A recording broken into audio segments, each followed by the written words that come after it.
Good evening, everybody. Welcome to episode 2 of I Know What You Watched Last Friday. I'm Brian. I'm John.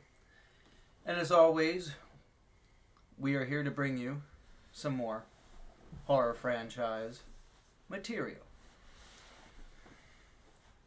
John, would you like to, Jinx? So this episode, we're gonna pick up where we last left off last episode. Last episode we talked about Friday the 13th Part 1 and 2.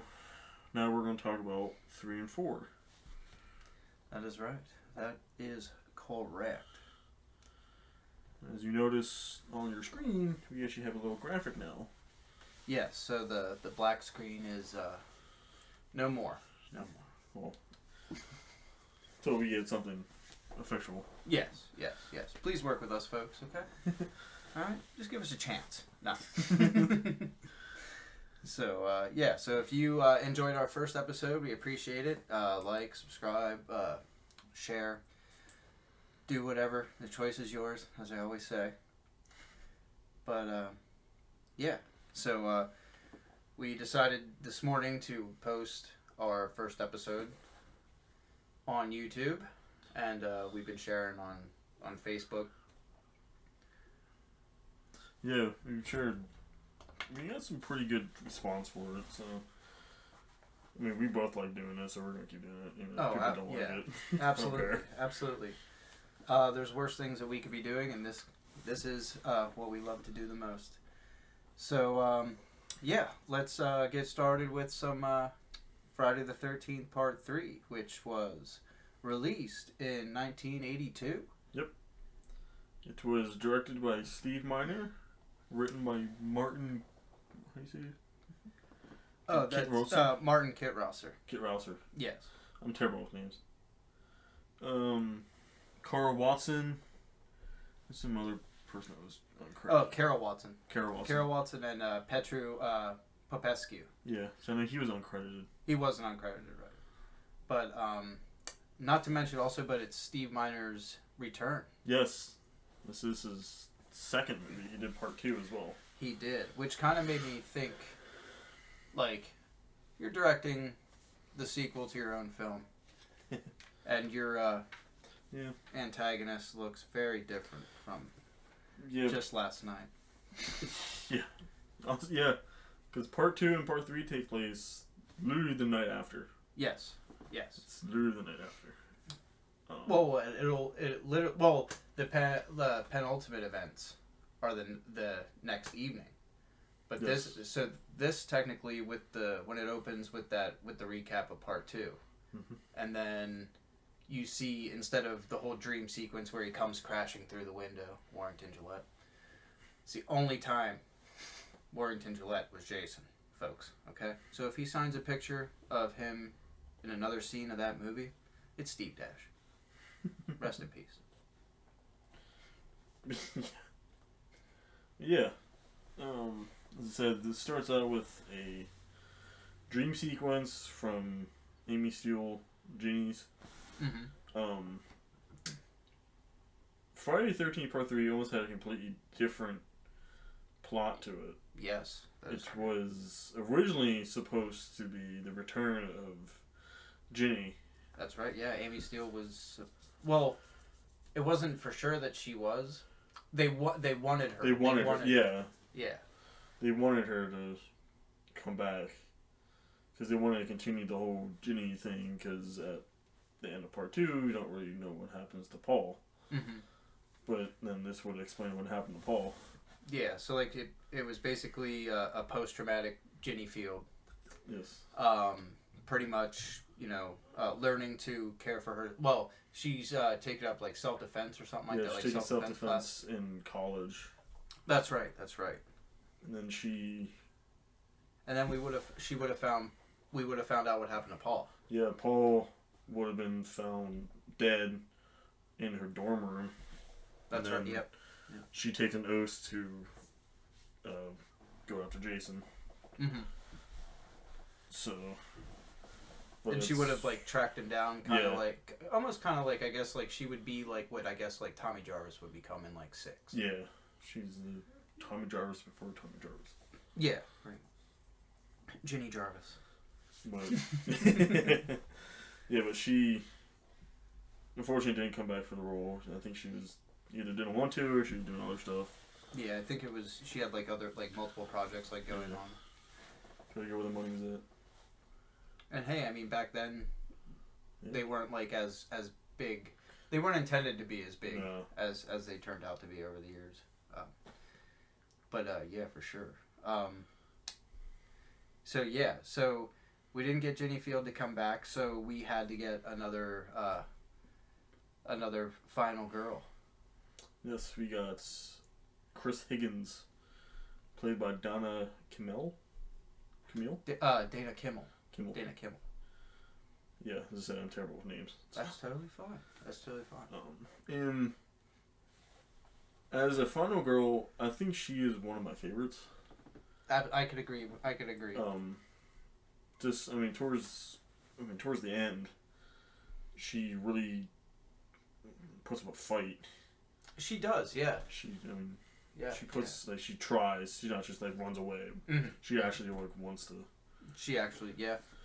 Well, it's almost we'll elaborate more. Yeah. So we follow Dana Kimmel as Chris Higgins. Chris Higgins and her group of friends.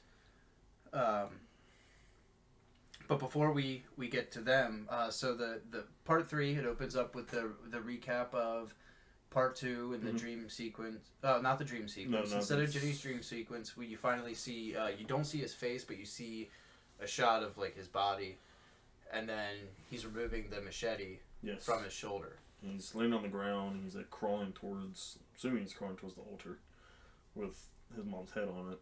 Mm-hmm. That makes sense. Cuts to when they're at the store. Yeah, and that's who do we meet there? We meet Harold and what's his wife's name? Edna. Which I had a note here. If she's married or not, but that she seems to be younger. She appears to be younger, but I mean, she just seems too young to have the name Edna. And when she had the curlers like in her hair too, I'm just like, how old are you? Like I don't know, because she looks like she's late 20s.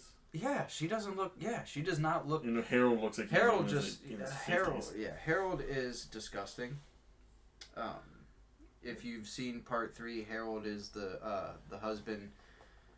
Are they actually married?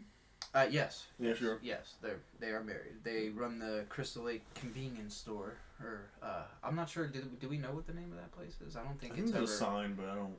Yeah. From what I don't remember what it was. It's Crystal Lake something. Yeah, everything's Crystal Lake something. Yeah. It's all part of it. Yeah, pretty much. Jason died in that lake. It killed him. The lake murdered him. How dare you! Every time you skip a stone in that lake, it's for Jason. He has some shooters out here. Yeah. Yeah, so we follow...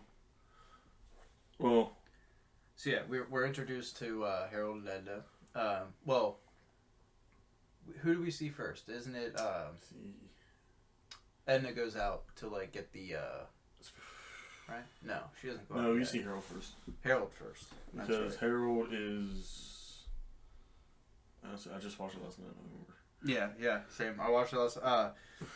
So he does worships to him, and he's feeding, like, the goldfish. He's feeding the goldfish. Yes. And he eats the goldfish. And then he's eating the fish food. And he's like, he's like it. Yeah, he likes it. And then he's reading it out loud, and he only spits it out when he realizes they're fly eggs. I mean, that scene was gross, but that's not the first gross thing he's done. No, we'll get to that in a little bit.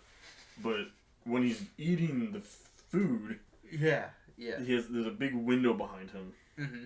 and all you just see is this shadow mm-hmm. move across the screen, mm-hmm. which is, amazing. It was amazing, really cool. Obviously, you know it was Jason, but.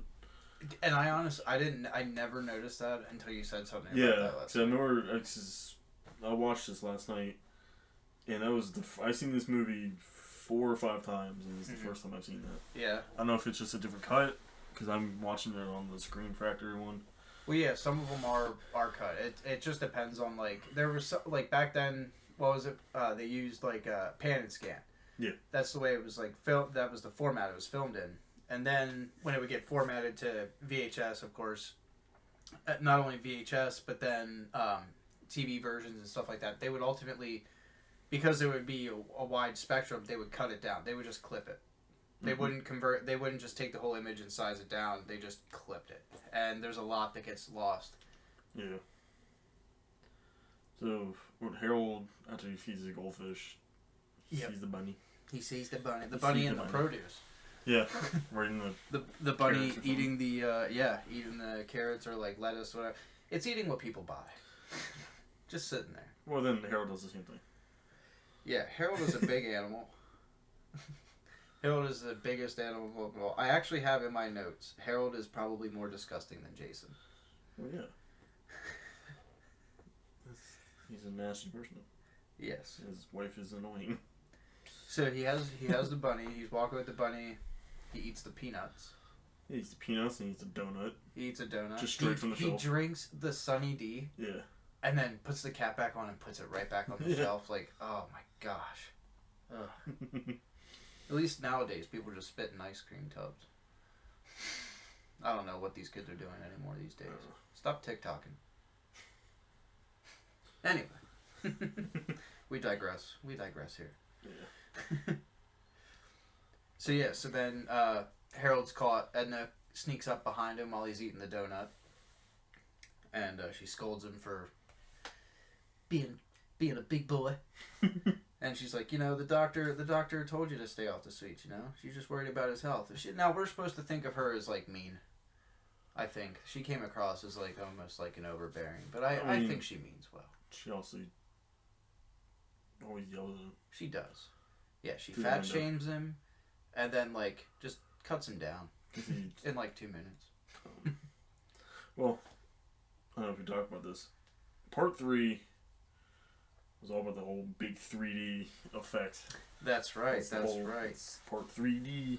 Yes. So there's a lot of shots where it's just like it looks goofy now, but yeah, there's a lot of lingering shots for people who didn't know that it was originally in 3D format. If you've just seen it like on TV and stuff, it's just a lot of lingering shots. Like, oh, there's a baseball bat. Oh, there's a the stick going right to the camera. Or my favorite one, the snake. Yeah. That was in my note. That rattlesnake, though. Yeah, so then after Edna yells at Harold, she tells him to put the bunny back in the cage. And so we're left alone with him and the bunny. And not only that, but before as it shows Harold leaving with the bunny, it goes back to Edna going back to the TV, like sitting on the couch where she was knitting. And she has this line, like, just openly goes, "Where's my other knitting needle?" Yeah, just straight up. Just Where is that thing? Where did I misplace that needle? Yeah, so I wonder who has that. After previously seeing news reports, like about. I know. Yeah, she's literally watching the news about what happened in part 2. Looks outside, and you just see like that creepy shot of Jason walking between. And she thinks it's Harold. Yeah, he's wearing completely different clothes. Harold. Harold. And I love that the clothes, when you actually like see it, like they are like smaller, like they're small on him. I like that. It makes it more creepy, I think. Yeah, because he just had to get new threads, man. He did. He needed to change up his gear. He's in the middle of summer and he's wearing overalls. And a long sleeve flannel. Yeah, I did that when I dressed up as part 2 Jason. It's hot as hell. That's yeah. It is not comfy, folks. It is not comfy. So Edna can't find her needle, and so we're back to Harold. He goes to put the bunny back in the cage. Yeah, and then he sees that the other bunny's killed, and I'm assuming they want us to know if they want us the point that's alluding to that it was Jason that killed them. But then he opens up the cage, and then there's just an attempt at a jump scare. Yeah. So of this snake that you can clearly see the string. You can see, yeah, and you can just totally tell that it was just the string pulled it out, yeah, and they just stopped it. Like, oh. It's just it's obvious, bad, but obvious prop is obvious. It's bad in a good way. And then the noise stops. And yeah, the noise just stops, yeah. And then he just books it past Edna. And she's like, "You've been stuffing your face with all that crap again, haven't you?" And he goes to the bathroom. Then he goes potty. And it's a very noisy potty. Like, it's a very noisy... It's disgusting, folks. You actually hear it. You hear it. And even if you put closed captions on, it says... It just says, like, defecation noises or something like that. Yeah, I think so. Something weird like that. Oh, gosh. But what makes Harold gross is that then he hears something. Yeah, so he's taking it down. Yeah, hears something. You clearly hear solids, and then he just decides gets up. Well, before he gets up, though, not only is he pooping loudly, he keeps a bottle of alcohol next to the toilet. Keeps a bottle of Jack Daniels there. Yeah. He just takes it, and I like how he just, like, holds the bottle up, takes, like, a swig, and then, like, that's where, like, hears the noise, and he still has the bottle in his mouth, and it's like, swallow. Swallow, Harold. Got a mouthful of Jack Daniels, Harold. Yeah. So, yeah, he hears something, and then decides just to get up. No wiping. No wiping. Yeah, he doesn't wipe, folks. This is a weird theme that goes on. Yeah. At Crystal Lake, nobody sees you wipe. Thank God. Yeah. So, so the rattlesnake scare. So, I put for notes too. Harold keeps liquor next to the shitter. That's one. In that note. But then you get Harold. He like is lingering. He turns the light on, the outside light.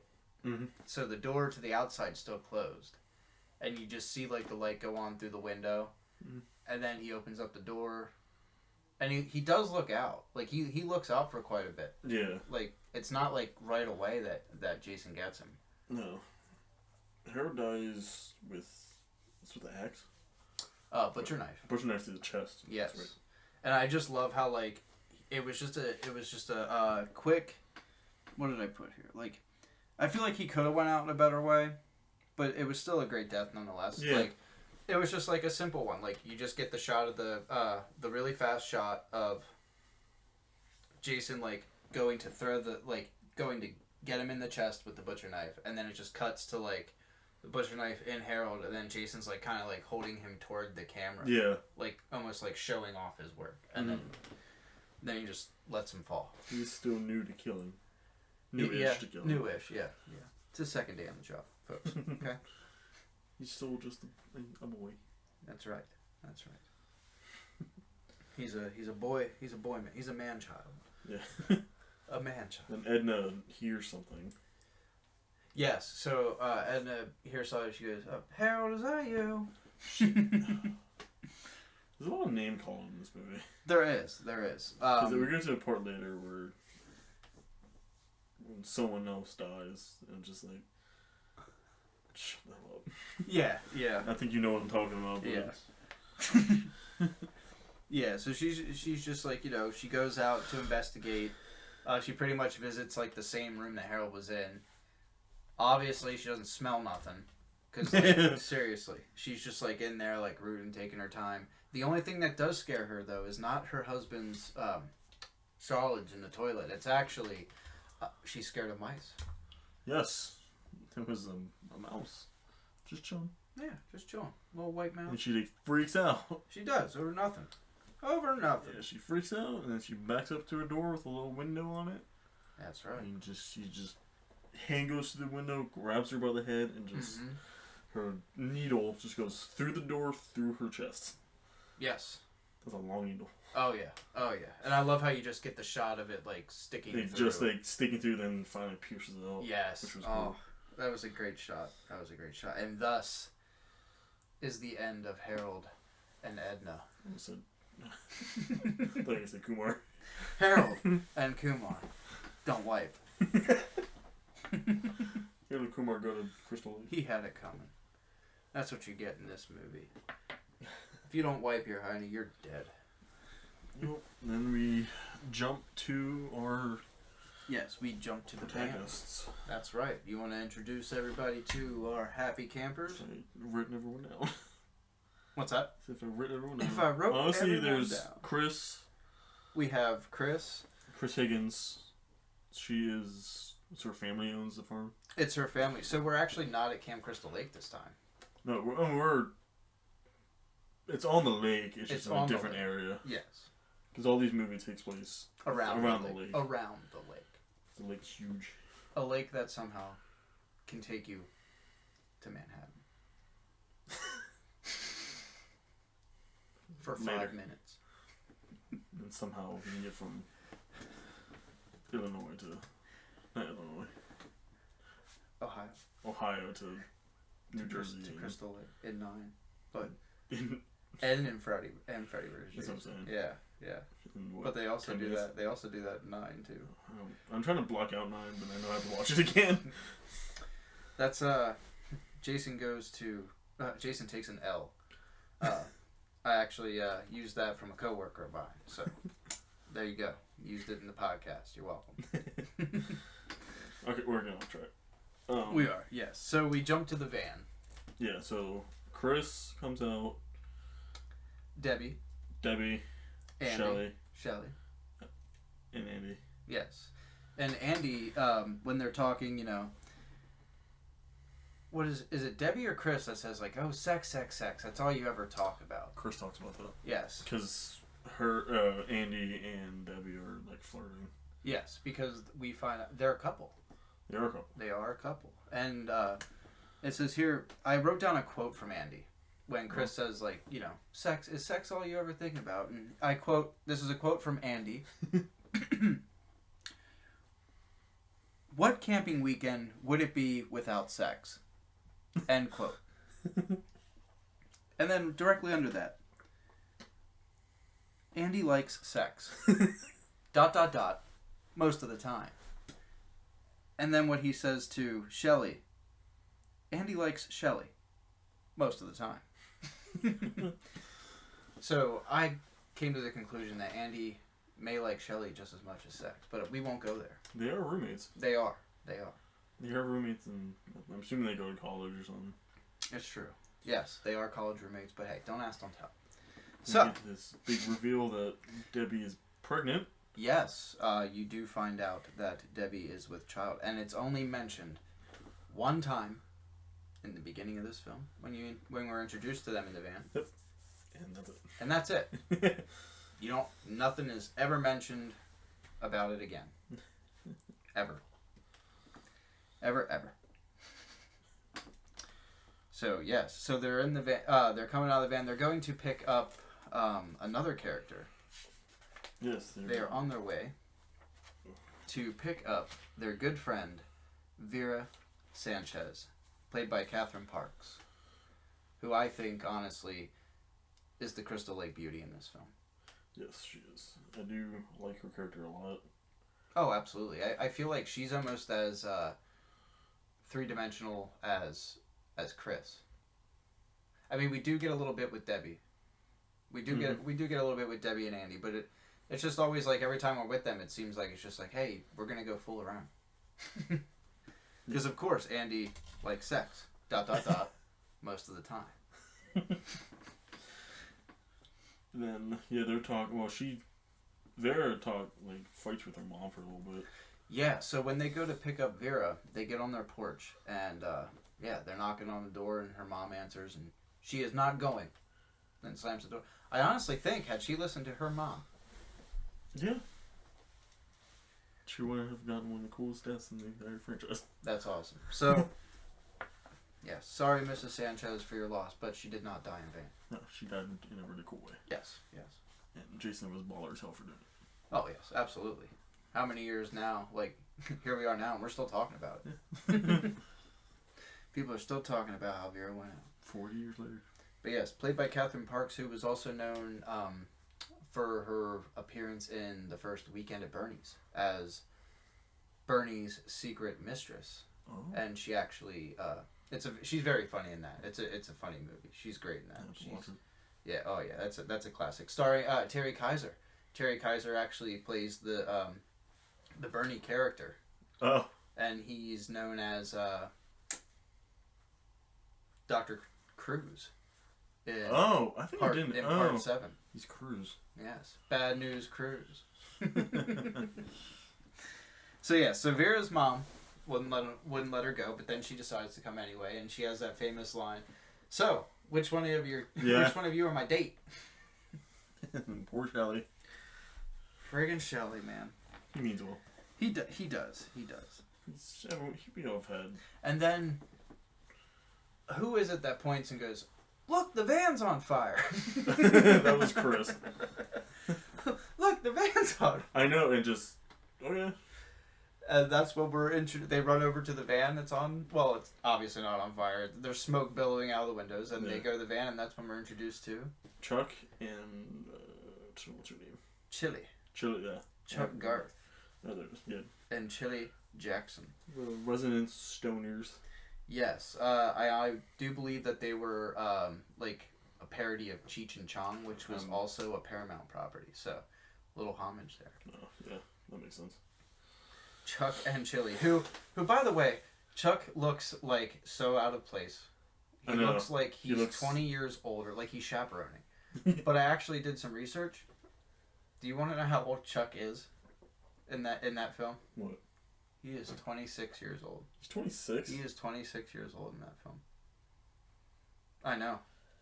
Must have been the water that was poisoned back in 19... Where's 26? He's a year older than me. Yeah. Yeah. Yes. And he looks like that. And he looks like... Oh, yeah. Doesn't shave. Wish he was at Woodstock, but he just missed it. Yeah. A lot of weird people like to hang out around the lake. But yeah, that was Chuck and Chili. And they are, yes, of course, the van was not on fire. It was the smoke, actually, from the cannabis they were burning. Devil's lettuce. That's right. Yeah, and then they all get together. They all make their way up to the camp. Another thing was the when they're in the van, and when they're sitting there. Shelly's sitting next to Vera, and she's like, "Do you always carry around that thing with you?" And he has the box. And I made a note. If all Shelly has is that box, how did he fit scuba gear and a hockey mask and props and like? I honestly think that like his little box where he keeps everything, because she says, "What's in there?" He goes, "It's my whole world." He's not kidding. It's literally like Deadpool's ammo bag. That or the TARDIS from Doctor Who, if you speak nerd. Yeah. Or like Hermione Granger's bag. Yeah. He just keeps everything in. Or that one briefcase from Fantastic Beasts. Yes. Yeah. Other references to that kind of stuff. Jason goes to Hogwarts. No. Tent from Quidditch. So yeah, so they're driving, and they're driving through the van, and they get a false scare. Yes, the cops are coming. Yes, they start freaking out. The cops they think it's for them, because there's no lights and stuff, even though I don't know why they just don't. I mean, I know why, but because there's a lot of illegal narcotics. Yes. So they do they start eating all the Super Troopers moment. The Super Troopers. Gotta get rid of it, man. Gotta get rid of it. I'm freaking out, man. You are freaking out, man. Boys like Mexico. You boys like Mexico. All right. Super Troopers of Crystal Lake. Oh my god, that'd be funny as hell. But so yeah, they start eating all their stash, and then they pull over, and the cops just keep driving by. And then, of course, they drive past the convenience store. Convenience store from the beginning. And you see someone covered in a stretcher going to an ambulance. Mm-hmm. They're like, "Oh, what happened?" Like, "Oh." They just keep going. Yep, then they just keep going. And then they run into there's a hobo in the road. Just blocking chilling in the middle of the everything. road. Yep, Just sleeping in the middle of the road. Just sleeping. And for the note there, I put, not crazy Ralph, Abel the hobo, likes to collect eyes. Yeah. Thinks they're from God. When he tells them, though, that, oh, look what he bestowed upon me, and holds up the eyeball. And he says that there are other parts of the body. Do you think it's Paul's eye?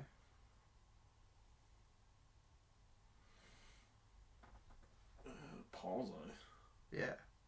Because, you know what I mean? Like, nobody knew, like, in part 2, like, you don't know what happens to Paul. And then in the news report, in the beginning that Edna's watching, it actually has the body count from the first one, but it's not including Paul. Oh. Yeah. Oh, yeah, because they do say, don't they say 8? Mm-hmm. I think there's 9 there. Oh. Yeah, it could be Paul. So it's still, it's just like, what the heck happened to Paul? Dude, We know where Ted went. What's that part? Yeah. What's that? Yeah, Ted's still there. Yeah, Ted's still at the diner. No, he's at the bar. That's right, yeah, he's at the bar. Steve was at the diner. Steve's at, Part 1. We're on the 3rd movie. We're already Yeah, I know. So yeah, Abel the hobo pulls out the eye, scares them off, and I love how when they see him laying there, you just hear Shelly go, "Don't touch him." Don't touch him. Shelly has some sort of sense. Yeah, right. He does. He does have a little bit of a redeeming arc. A little bit. Another thing is amazing 3D effects. Yeah. He's holding the eye, just right in the camera for Right in way the too long. I have warned thee. And it just like stares there. It's like it's same thing with Ralph. You've seen Ralph ride off in the distance. Yeah, at least he had a bicycle. We get it. He's going off. He would talk to people normally. Like, it's got a death cut. You're all doomed. He doesn't scare people by blatantly showing body parts that he found in it. So yeah. And then after that, we don't see Abel again. No, He's just a passerby. He's just got a nice eyeball now. And then I think after that, where he's like, "I have warned thee," you see that shot of them coming into Higgins Haven. Yes. And I have a note about that shot where you see from the inside of the cabin as they're pulling in. Mm-hmm. And you get that little twang of music because you're supposed to think that it's Jason at the window watching them coming in. And I wrote, Rick creepily looks out the window at Chris and her friends as they arrive. Who stands at a window like that? Just with his hand pressed out, like, just standing there, like, just deep breathing. But yeah, who does that? So yeah, so we're introduced to Rick. Rick is another. He's not as creepy as Steve, but he's still kind of creepy. Well, when Chris goes into the cabin, Rick immediately forces himself on her. Yeah. You're gonna take so many cold showers. Oh yeah, that seems Rick, to you be don't like just his. see that, man. Come on. Yeah, for real. He's almost like Andy. You don't. Someone from that owns a yellow bug shouldn't be saying that. Yeah, absolutely. And Chris explains that she hasn't been there in a while, and she's like, it's been a while, let me get to know you again, let me get to know this place again, like her words, and he's just like, all right, but I know, like we get it. And then I like how later he like makes a point where he's like, I gave up a chance to hang out with Mary Jo Conrad this weekend, and it's like, bro, chill. So yeah, they arrived at Higgins Haven. We're introduced to Rick. They're there to spend the weekend. Yeah. So yeah, we're introduced to them. And the kids explain, like, even though Chris explains, she hasn't been there, Rick is just like, okay. And then they're going. She's like, come outside with me and help me unpack. Yeah. And then they go back outside of the van, and then she jumps on Rick's back. Yeah. And then he fat shames her. He does. He does. He's just like, hey, when she jumps on his back, I forget exactly what he says. He's like, oh, I think you put on a few pounds since the last time I saw you. She's like, I have not. I'm just like, wow, bro. Oh, that's fucked up. Then you really think she's India. Then, yeah, they all explore the house. Mm-hmm. Mm-hmm. And then Debbie asks Chris where they're supposed to sleep. Yeah. Hammock. The hammock. And they're getting ready to. We're left with Debbie and Andy in the room. Like, he's like, "Where do we sleep?" And she just holds up the hammock, and he's just like, "What? Like what?" And then the next scene, you see Rick hoisting up Rick's in the barn. Looking like a big old country boy, just lifting up the hay bales. He's doing it. I even put Rick hoists hay bales that will never be used. Yeah. Well, they explain that. Yeah. We got Chris goes on to say, her dad was gonna buy horses and they never do. And yeah, so every year he gets fresh hay. So the hay doesn't get no use. It doesn't get no use. It's used later. Yeah. It comes in handy for that barn, For that 1 moment. For 1 moment. So not only is he hoisting the hay, but he's having that dialogue with Chris about how he could have spent the weekend with somebody else and blah blah blah, and he's hoisting the hay and he's having a hard time, and then it's her that he's hoisting up. She comes up on the rope, and then she they talk and stuff, and then he drops her. He does, because you hear a scream coming from the cabin. Yes. He drops her. And he drops her, and I mean, not like she goes down like a little slow. It's he loses his grip a little. He loosens his grip a little bit. Then he drops her. It's not it's not that far. No. It's like 15 feet. She was fine. She landed in hay. Yes. So they hear a scream. They hear a scream. They all go upstairs and try to figure out where it came from. That's just the one door that's kind of stuck. And then they're looking around and stuff. Chris is looking around. And she looks in the closet. Mm-hmm. And you just see is Shelly with an axe in his head. That's right. Falls down. And they're all freaking out and stuff. Mm-hmm. He falls on the floor. And I like how Rick comes in. Yeah, Rick comes in all... Don't look at him. Let's just get out of here. Like, okay. And Andy comes in and starts tickling Shelly. Yeah, Andy's like, wait a minute. And starts tickling Shelly. And it turns out Shelly pulled a fast one again. Shelly is kind of a douche. I put notes for that. Shelly scares, again, closet gag. Shelly really likes to trigger Chris's PTSD. And then, of course, Rick is just like, quote, "Don't look at him. Let's just get out of here." End quote. Just leave him there. And then that's when Vera is just like, I want to get out of here. Like, can I have the keys to your car? Yeah. So, then takes... Yeah, first, she goes to pull out. She's leaving originally by herself. Yeah, takes the bug. Yep. She's Rick's car. But then here comes Shelly. Yep, Shelly's just like, I put, Vera wants to leave because of Shelly. Shelly wants to leave because of Shelly, too.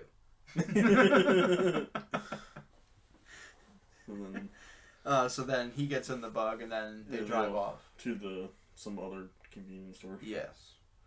Then before we get to the convenience store, they have like a, this really nice shot of like Chris. It's like a long continuous shot of Chris and Debbie just walking and talking and stuff about how she's just asked Debbie. I think Debbie asked Chris like how her relationship with Rick's going, and she's just like it's fine, but like he doesn't understand. And I'm just like, but you didn't tell him anything. I know, so you didn't. He doesn't know what. Well, we're not supposed to know that. We're supposed to be like, well, what is she talking about? So they're alluding to something. So something has happened to Chris. Something happened. But we don't know what it is yet. Not yet. We won't find him a little bit later. And then the next shot, we are at the convenience store. Convenience store with Vera and Shelly. Mm-hmm. And then they're buying whatever groceries. I think they're just buying supplies. I think for the cabin. They buy a lot of stuff for $20. They do. Then they're going to go check out. No, Shelly's looking at. Oh yeah. Well, I'm assuming it's Playboy. Yeah, he is definitely. Shelly is definitely looking at a pornographic magazine. Yes. In the middle of a convenience store. Yeah. Well, this is the 80s. It is. Actually, it technically isn't. It still kind of is. Yeah. It would be. Yeah, it's still technically the 80s. So they went to go check out. The cashier's like, we don't accept food stamps. That's right to Vera's face. Yeah, I'm like, okay. Yeah. But then, I know you have your notes. Lady at the discount store assumes that Vera needs food stamps to pay. And when she says, we don't accept food stamps, then she stops and turns around and says to Shelly, Shelly, can I have your wallet? Yeah. Was she going to? Yeah, was she going to pay him food stamps? So yeah, and it's just why is that lady so rude? Why is that lady so rude? We don't accept no food stamps, but we do allow dangerous bikers to hang out in our convenience store. Speaking of dangerous bikers. Yeah, so I also put in my notes, the bikers are assholes. We're introduced to... It's Ali, Fox, and Loco. That's right. Ali, Fox, and Loco. Yeah. We first meet Fox. She's the biker lady. That's right. When Shelly goes to throw the wallet to Vera, he kind of misthrows. He misthrows it, and then she steps on it, or Fox steps on it. Yep. Because, she's big and she looks weird as all. Yeah, oh yeah. He picks it up and pulls out Shelly's one condom. It's a Trojan, too. It is a Trojan. He is thinking safe. But I have a note here that Shelly doesn't keep his one condom in his big-ass box. Alright. It's not his entire world. The one thing. It's not his entire world. And he keeps a 20. He keeps a 20 in a condom. Hey, don't tell. You're college kids. Yeah. So, they have the little, Ali and Loco grab Shelly by the shoulders. Yeah, and I like how Shelly is just please be cool. Please be cool. Please be cool. Larry Zerner as Shelly, man. I love Larry Zerner. Yeah. He's a cool dude. He's actually a famous lawyer now.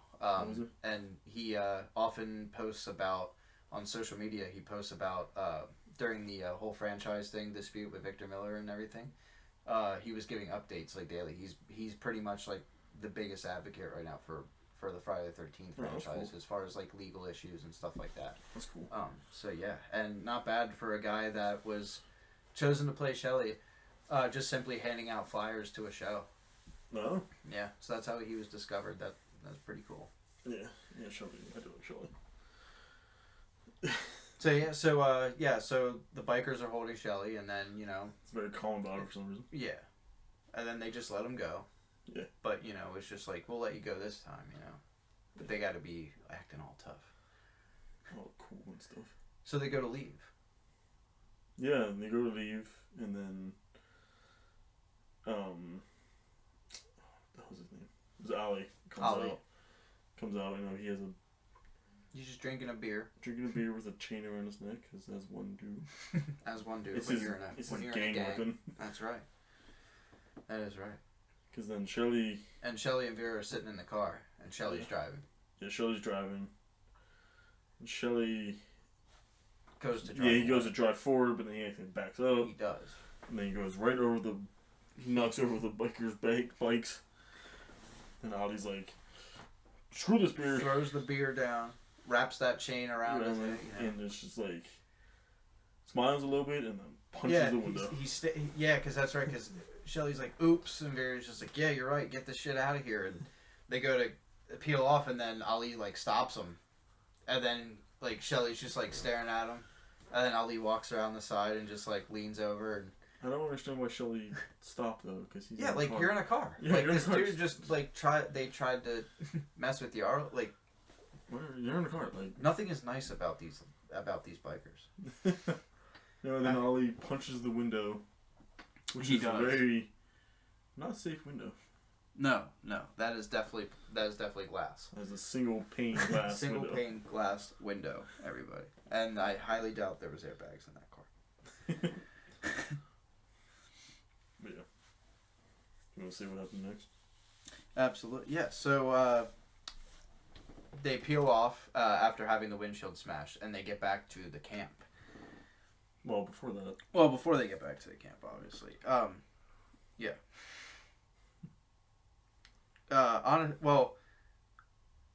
Before they get... Wait, what happens before they get back? Don't they... When they break the window, yeah, they break and the they window. peel off, They and then peel Shelly off. turns around. Oh yeah, that's right. Shelly does turn around, and Vera's like, "What are you doing?" He's like, "They went too far this time." Went too far this time. And it's like they didn't do anything yet. You did. You hit the bikes. Yeah. You ran over their bike, Shelly. Like So you're the problem. He's gonna bro. do it again. Yeah, and he does. He just peels off and runs over their bikes. Runs over the tire of the one. The tire, yeah, bends the tire of the one, but then turns around and drives on back to Higgins Haven. If Shelly didn't do that, we'd probably be safer later on. Yeah, there is consequences for your action, Mr. Finkelstein. Mr. Finkelstein, Shelly Finkelstein. Yeah.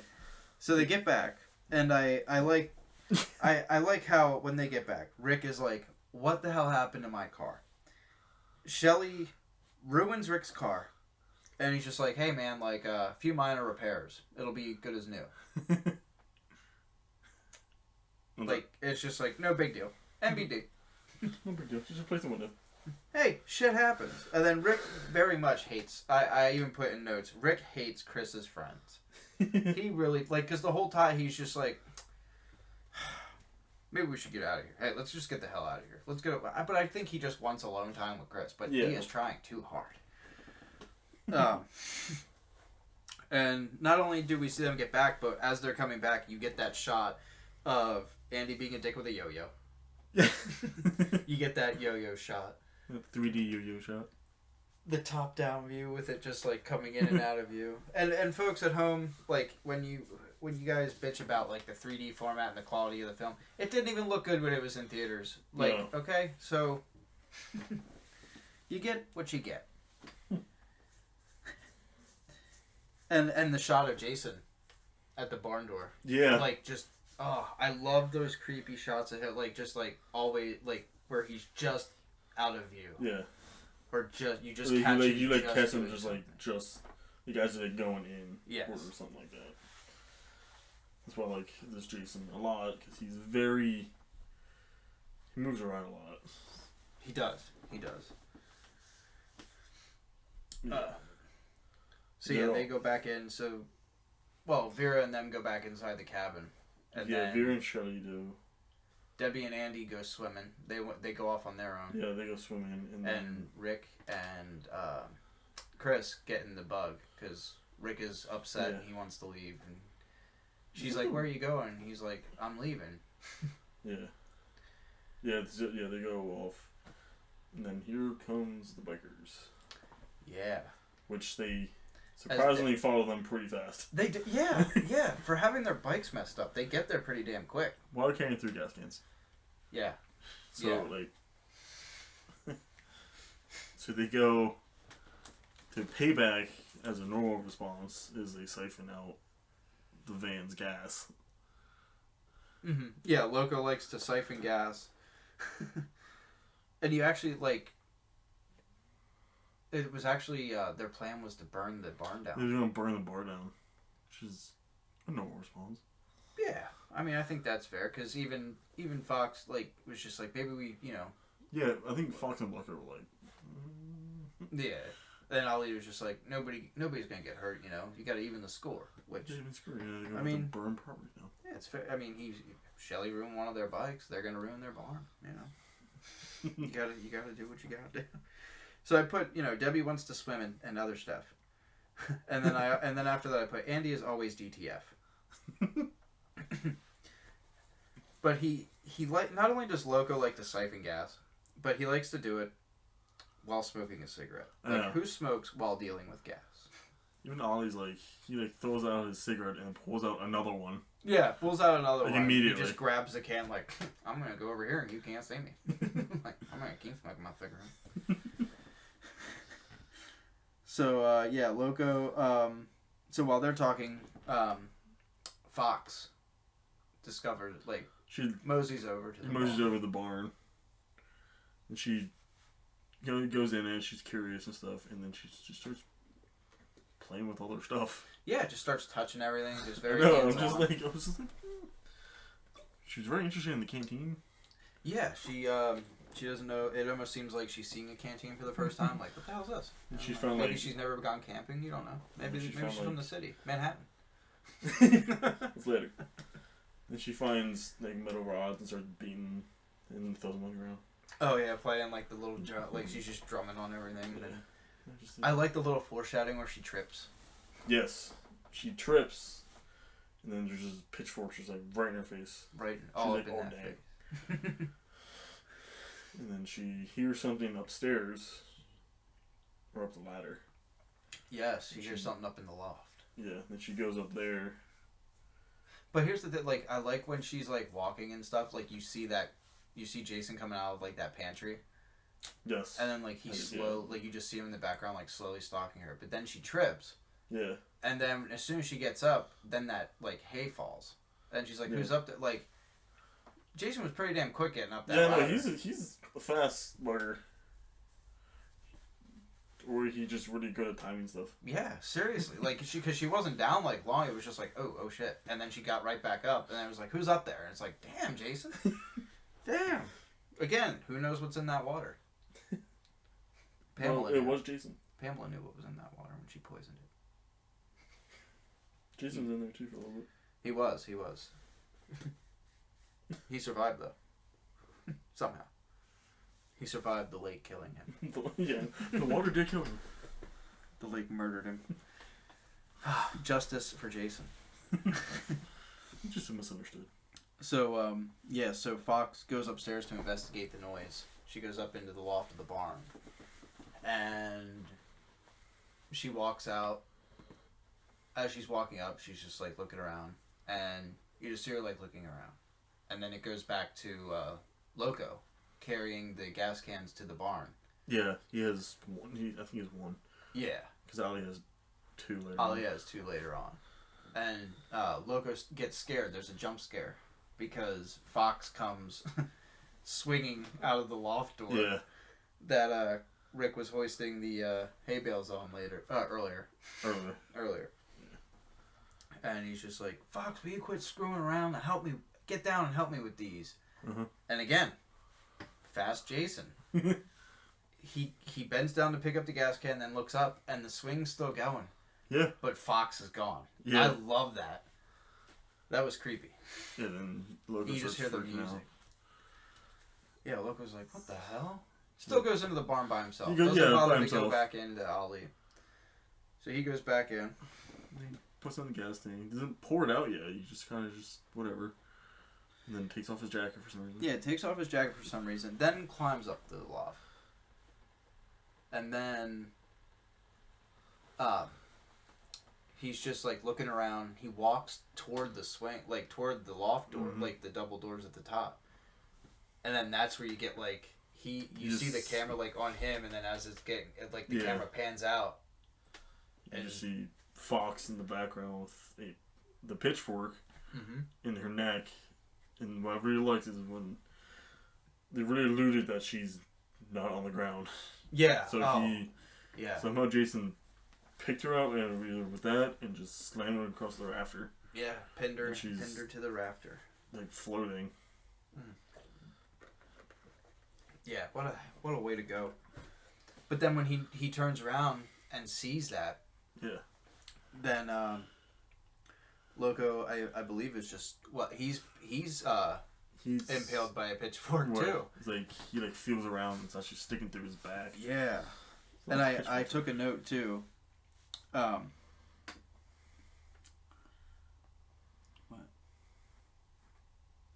is it? Where are they? I have a note.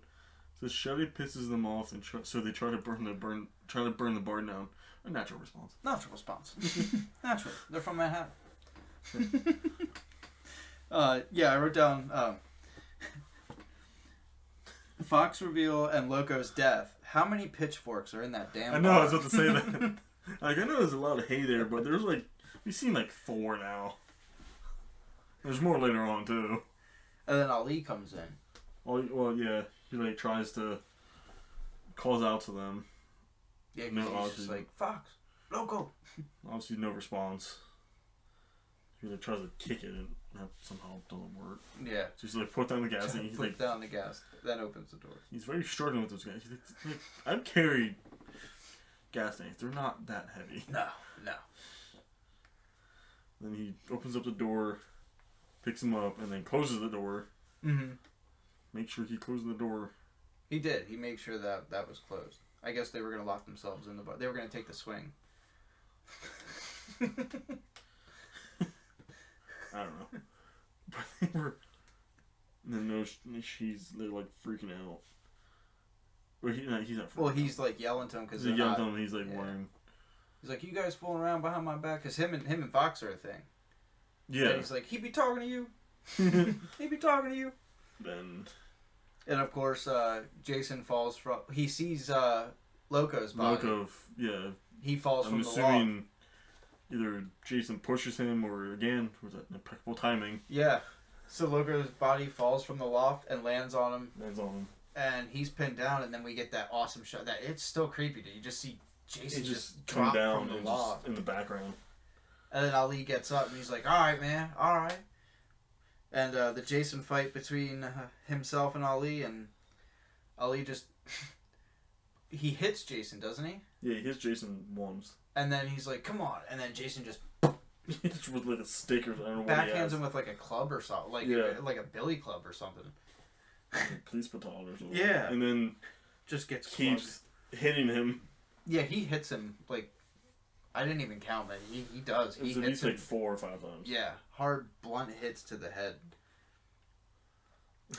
And then after he does that, he gets up, and you get that awesome shot of Jason at the window, like from behind him, like watching Debbie and Andy. Yeah, because Debbie and Andy come up.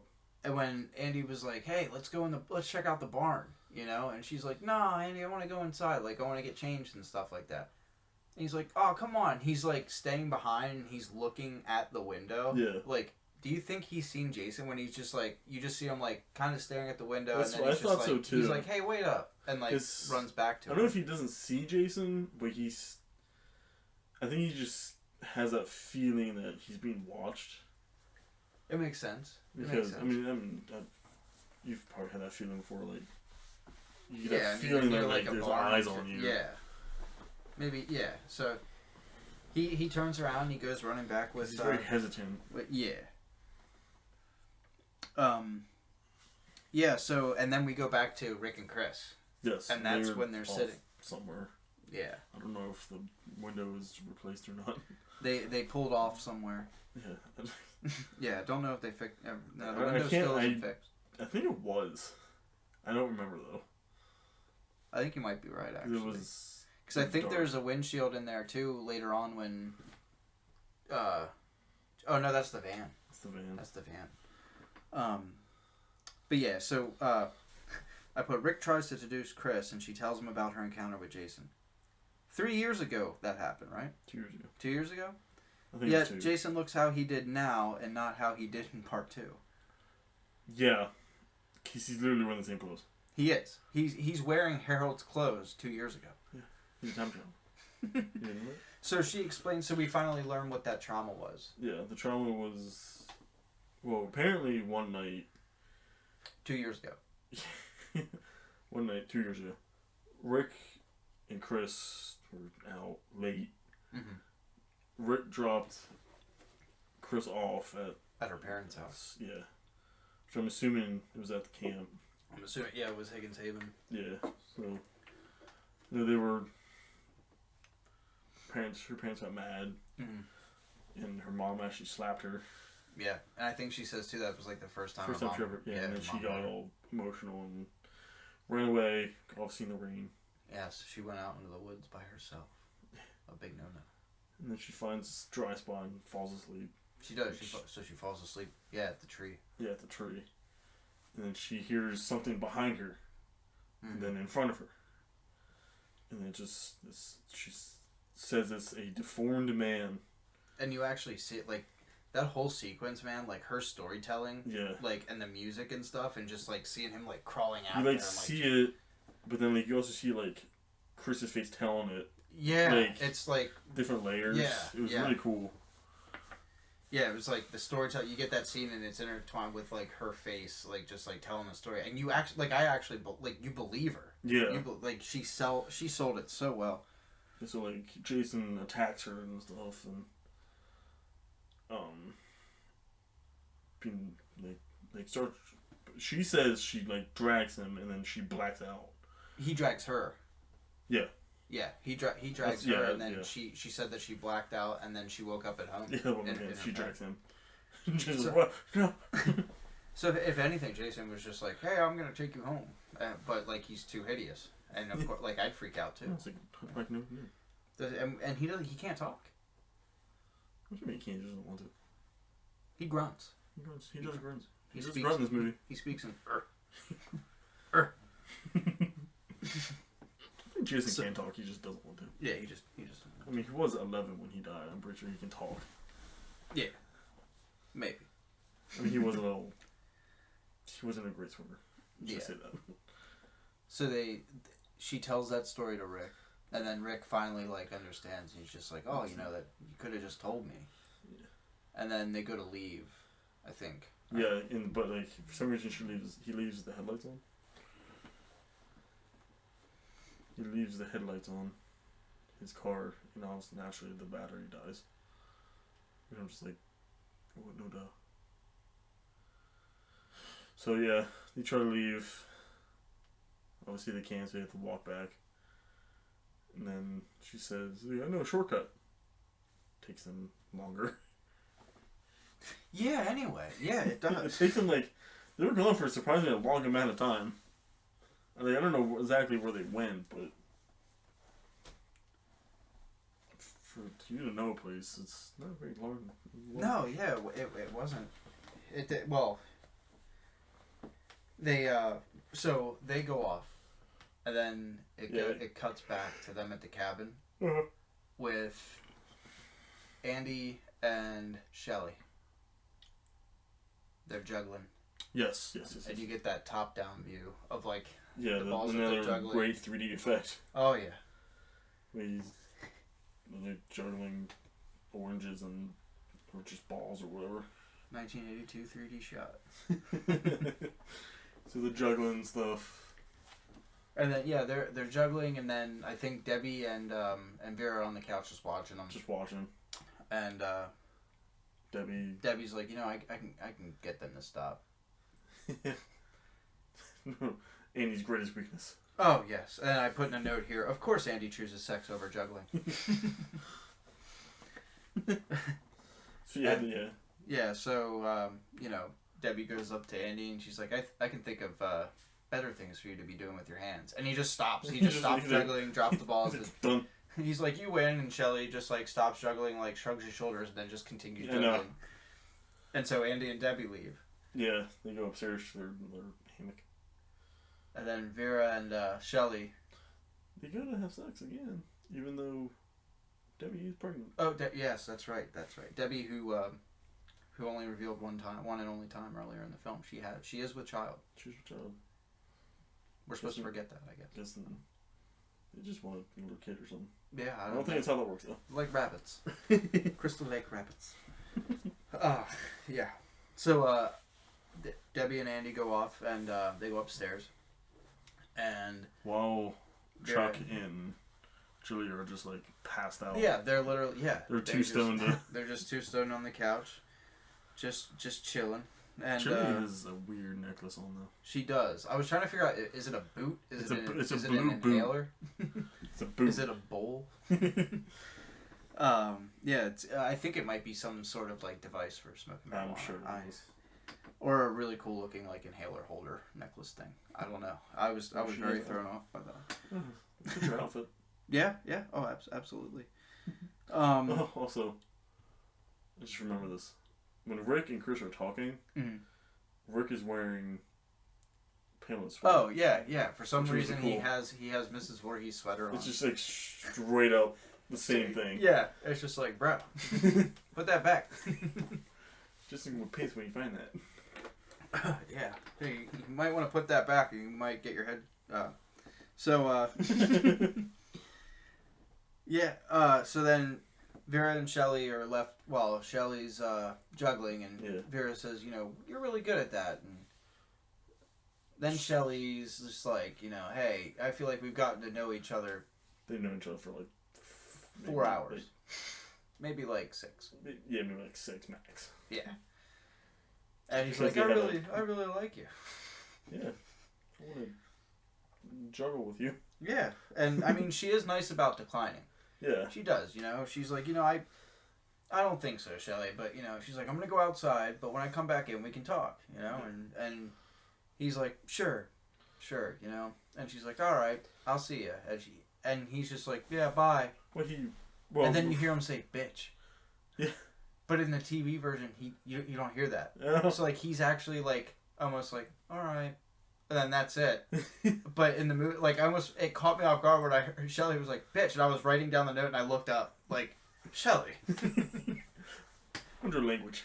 Jeez, man. This is a kids movie. She's being nice to you. She's still talking. Yeah, but before they start talking, Vera is like Simpson with the fireplace, and then she like bends over, and then Shelly's all freaking like. You're right. Yeah, all he's creepy. Still juggling, and she bends over to tend to the fire, and he's just he stops juggling and just creeping on her, just looking at her butt while she's stroking the fire, and he's just like. Yeah, I know. Just like, come on, man.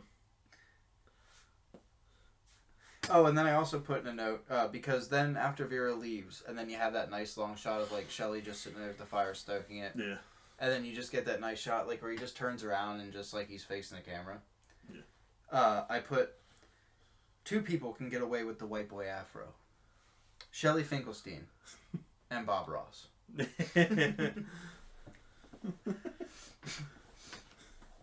Yeah, so Vera goes out on the porch.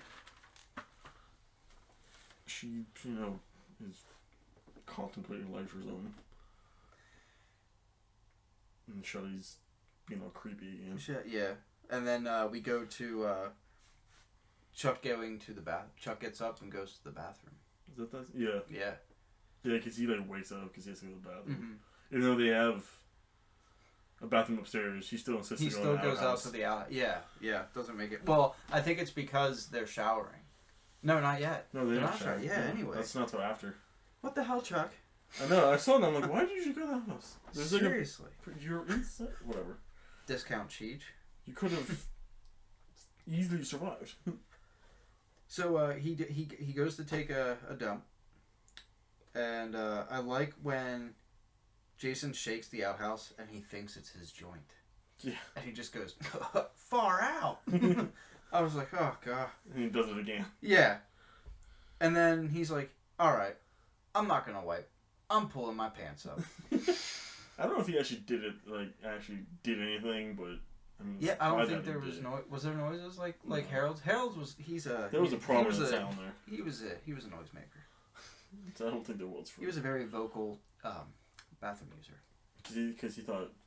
He was shaking because he thought Shelly was doing it. Yeah, that's right, yeah. So Chuck does think that Shelly is messing with him. And when Chuck pulls up his pants, lots of hygiene issues at Higgins Haven. I like the quick shot that Chuck sees when he opens up the outhouse and he thinks it's Shelly. And he's like, hey, Shelly, knock it off. And then he just stops, nobody's out there. But then you get that, the quick shot of Chuck seeing Jason going back inside the barn. Yeah. That is a great shot. You like, just you actually see, like, the... Oh, my gosh. And obviously he thinks it's Shelly. Mm-hmm. Even though they're wearing nothing the same. Whatever.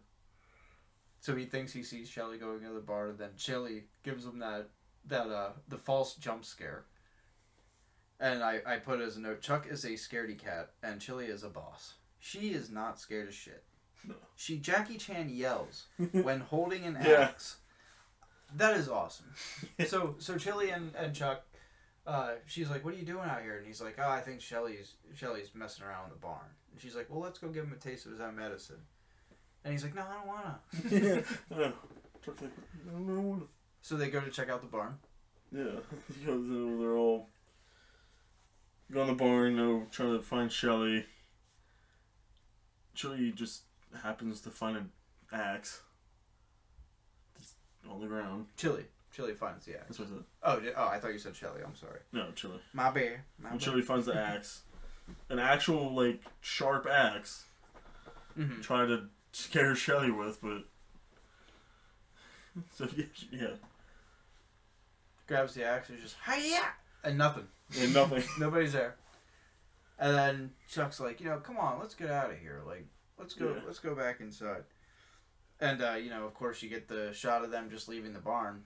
And then the next scene is Vera sitting on the edge of the dock. Yes. This is one of my favorite parts. Oh my gosh, yes. It is a great sequence. Vera's sitting at the edge of the dock. And then... You get another jump scare. No, jump scare, yeah. Then somebody grabs her leg. That's right, a hand comes up out of the water. Hand comes up, grabs her leg, freaks out, and then revealed that it's a man in a mask, but it's just Shelly. It is Shelly Finkelstein once again. Why a hockey mask and a scuba suit? And a spear gun. Where did he get those? Where did he fit those things? Where did he hide those things? Exactly. He only has that box that is like as tall as like from my table to the floor. Yeah, it's not that big. No. Oh my goodness. And I even put a note for that, like, because like not only do you realize it's Shelly that grabs her foot, like she's just like, why do you do these things? And he's just like, it's only because I want you to like me. Like, shut the fuck up. No, like, dude, come on, man. There's other like, it's called being nice. For real. Like, I put in my notes, Shelly jump scares Vera and still expects sex. Like, he thinks that she owes him. Yeah. Like, and it's just... She's like, I do like you, Shelly, just not when you do shit like that. Yeah. And he's like, being a jerk is better than being a nobody. And then he just, like, Eeyore from Winnie the Pooh, like, just, like, stomps off. He stomps off his, like, spear gun on the ground. Drops the spear gun on the dock, and he goes off. I think he goes to sit on the swing. Yeah, he goes to sit on the swing. And then he sees somebody in the barn. Yes. We get that another creepy shot of Jason just going He's back. just like... No, I think Jason... Isn't Jason, like, looking at him? Yeah, he's, like, kind of peeking out yeah. and then sees the door close. Yeah. And then Shelly's, like, looking. He wants to investigate. I think he thinks it's, like, Chuck or something. Mm-hmm. Yeah, because he goes off on his own to explore the barn. And I think it's to scare Chuck and Chili. Yeah. And I like how right before Shelly goes into the barn, he, like, looks back, like at Vera. And then he goes in, and then I just like, he goes into the barn, the door closes, and you just hear him say, hey, are you guys doing something I shouldn't see? Yeah. And then it goes back to Vera. Sitting on the dock. Yeah. And she, like, realizes, like, oh, I still have... Yeah, she's like, she's going through Shelly's wallet. And, when Vera's sitting on the dock, and... she's looking at his wallet, and you get that point of view shot of her looking at the wallet, and you see that picture of him and like his mom or his grandma. Yeah. And I love like how it like. Did you notice like it slows down and freezes, and I think like when she's looking at that picture, is when he dies. Because from the time she dropped, so here I wrote this down because I was like, now wait a minute. So. Vera... Well, technically she doesn't die yet. No. Because... Well, no, but I feel like that's when he gets attacked. I think that's, like, happening at the same time you get that weird slow shot of that picture being focused on. And then when... Because from the time she drops it, she drops the wallet. Yeah. She goes around to the side of the dock and, like, takes... No, she doesn't take her shoes off. I don't think. Does she? She takes her shoes off and then goes into the water to grab the wallet. Yeah. And by the time that happens, you get that nice, slow, steady shot of Jason. Jason just, like, baller walking up with the spear gun in his hand. And he's got Shelly's... Yes, he has his mask now. His iconic mask. The debut of the hockey mask. Yes. That is the one... I don't say not one good thing, but the greatest thing Shelly's ever done. Oh, absolutely. Was bringing that with him in his little box. Yeah, seriously. If it was any other mask, fit everything in there. Different. Well, I hope your body fits, Shelly. But yeah. So you see Jason walking along the dock with the spear gun. Just walking. Vera still thinks it's she's Shelly. I got your wallet. Wearing completely different clothes and taller. Yeah. Hey, I got your wallet. Hey, who are you? Vera's like, who are you? And she asked that, like, as he's lifting the spear gun up. I mean, it's a little late. So he, like, lifts up the spear gun. Which was cool because he, like, leans it against the pole to, like, stabilize. All with one hand. Yes. And a perfect shot. Shoots it. It comes towards the camera. Yeah. Right through Vera's eye. Right through her eye. She falls right back. I love that quick shot too, where like it's so fast that people actually think like you see it going into her eye because like it's that quick shot of like it coming toward the camera, and then you get that nice reaction shot like right from behind where you just see her reacting to getting hit, so you actually never see it go in. It's just how she reacts to it is she sold it so well. Yeah, that is the best kill I think in this one. Especially in part 3. It's really Oh, absolutely. And especially, I would say it's probably my favorite kill of the entire franchise. Hot take? Yeah. I'd say it's probably, it's up there. It's at least top 5. That's definitely, That's like, it's iconic. Because like not only, like after that, he just drops it. He just like drops it. Just like, yep, my job's done. Boom, headshot. Drops it, and then you get that nice shot of him like just creepily. He walks up a little bit, walks up the dock, and then just like stops and just like he looks like he's like just like half asleep or something. Like he just looks up. He's like, I know what you're doing over there. Yeah, and just next level. And he's just you get that nice shot of him with Higgins Haven like right in front of him. You know everybody else in there is just not gonna have a great night. No. He says something about the headshot and drops the gun. I immediately just thought of the MW2 sound. Yeah.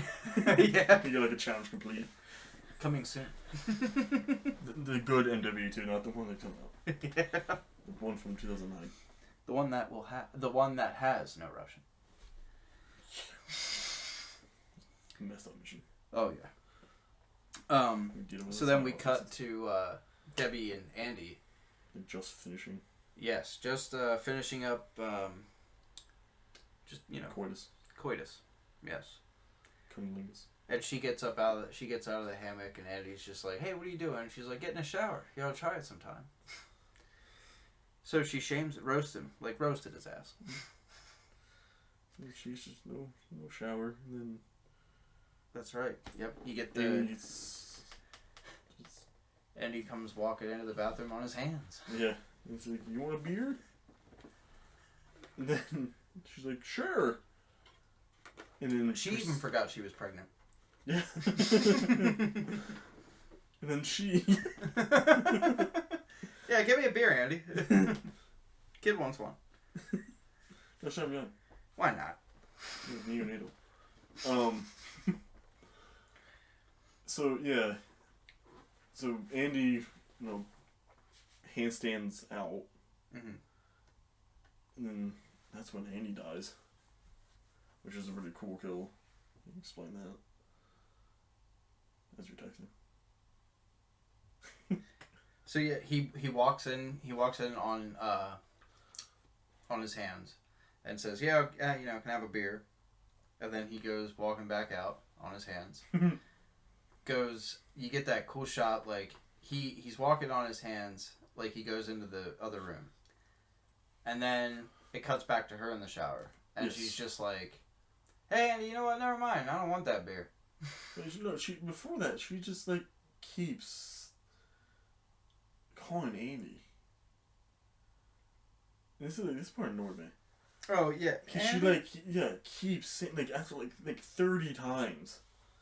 I'm like he's not gonna hear you after the first 5. Yeah, stop saying it. Not Candyman. Andy. Yeah, she's like, I'm like, stop, Andy? shut up. Andy? Yeah. Hey everybody, Andy's home. I'm like, bro, he's not going to hear you. Maybe Yeah. you're in the shower. You are, first off. But then, after, she says that, I think, he cuts back to him. Now when he goes in there, you have that shot, the low shot of, him going past the doorway, and you see, that little, it's what is it, a stool or something? It's a shelf or something. Or an end table or something. And then it cuts back to her showering again, and then cuts back again, and you see Jason's feet, and you see the end of the not the machete. It's an axe. It's an axe. And for the longest time, I thought it was a machete until this last watch. Yeah, it's an axe. And then all you see is just Jason's point of view looking down at Andy. Mm-hmm. Andy looks up, he's all stopped, and the bottom up view of. And he just slices down and he just flops over. Cuts him in half. Yep. Just cuts that boy in half. Sooner or later, Jason will cut you down. Yeah, Andy gets cut in half by Jason with the axe. And then, of course, Debbie's finishing up in the shower. I mean, she didn't really do much. She just got kind of wet. Yeah, she didn't really, shower. Well, Yeah, her hair was dry. She didn't wash her hair. No. And so what does she do then? She gets out of the shower. She got a shower. What does she do? I actually don't remember. She goes back into her room. And she's she's like, where's Andy at? Like, kind of, she's like, she looks at a magazine. She does, and I noticed that she's actually reading Fangoria. Yes. And she opens up when she's flipping through. You see that camera shot. It shows her opening up to an article about Tom Savini, the man who created the look for Jason. Oh. I didn't take notice of that. Yeah. Because the only thing I took notice is when she reads something like Godzilla. Yeah. It's right. It's literally right before that. It's literally right before she turns the page to Godzilla. That's cool. And then as she's laying there in the hammock reading. Yeah. Slow blood or something drops. Red coming on. So where's that coming from? Where else could it be coming from? As she looks up. And is Andy just in the rafters? Half of Andy. But two pieces. Two pieces of Andy. Next to each other. Yeah. I'm just like... And before she even has a chance to react, we get, Jason taking a page out of Mama's book. Yeah, I like that little homage. That's with a knife. It is. It's knife. With that, yeah. Oh my goodness. It runs through the chest. Right up through the chest. Killed in pretty much the same way as Kevin Bacon's Jack. Yeah. In part 1. It's one of the only times that Jason gets a double kill. That's right. Yeah. Oh, yeah, that's right. R.I.P. Debbie and her unborn child. That's right. Yeah, even though I'm pretty sure everyone forgot that she was born. Yeah. I'm pretty sure the baby wasn't even in there anymore. Creatively. Sorry, if that offended anybody. I really don't care. Yeah. Rick and Chris, we get back to them just walking back. Yeah, they're just walking back. This is their... It's just like a weird little cut. Like, they're not back at Higgins. No, they're just walking back. But they're just walking, and all it is, did you hear something? No. Let's keep going. Yeah, Rick is the one freaking out. Yeah. Did you hear something? Chris is like, no, I'm sure it's nothing. Like, let's just head back. That was it. And then we go back to the awesome shot, top down. Chili's making popcorn. No, Chuck makes popcorn. What's that? Chuck makes popcorn. First, he does. Oh, he starts it up. Oh, Chuck, that's right. It starts with the popcorn Chuck's cooking it, and then it starts popping up, and then he's catching them in his mouth. Yeah. And, bouncing off his beard and going back into the pan that they're going to serve to everybody else. But, hygiene is an issue at Higgins Haven, as I said. He goes in an outhouse, there is indoor plumbing. That's right. And while is it the generator? The power goes out. The power goes out. And, goes out. Quotations. The power went out. And, before he's family, we know how to use generators. Yeah, oh yeah. So, she volunteers Chuck to go. Yeah. And he's like, but I don't want to. And she's like, be a man. As she's pouring. I was going to say that. Yeah. She pours a lot of salt. She does.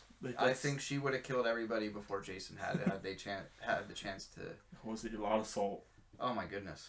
Yeah, she was dead before Jason even got to her. I don't know why. When I watched that scene, I always thought that they were in.